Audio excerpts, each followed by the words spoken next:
এটি ভাল লগা বিষয় যে যোৱা 18 আগষ্ট নিশা 2 বজাৰ পিছত সৰ্থেবাৰীৰ নতুন বজাৰস্থিত বিবি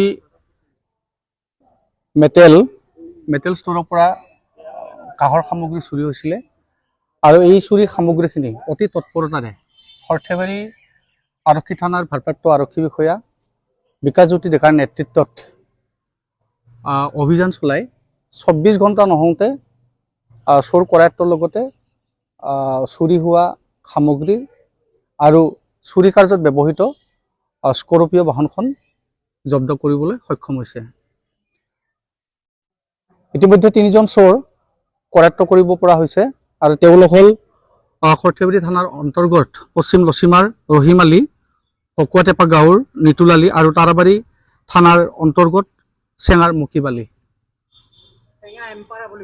আমি এই চেগতে সৰ্থেবাৰী থানা পৰ্যায়ৰ নাগৰিক সমিতিৰ তৰফৰ পৰা সৰ্থেবাৰী আৰক্ষী প্ৰশাসনৰ লগতে বৰপেটা জিলা আৰক্ষী প্ৰশাসনলৈ ধন্যবাদ জ্ঞাপন কৰিছোঁ।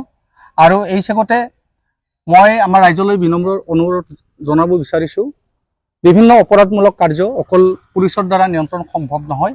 এই ক্ষেত্ৰত জনসাধাৰণ সজাগ আৰু সচেতন হোৱা দৰকাৰ। ধন্যবাদ। যিকোনো খবৰৰ বাবে যোগাযোগ কৰক 9181 307 221 আমাৰ এই নম্বৰত।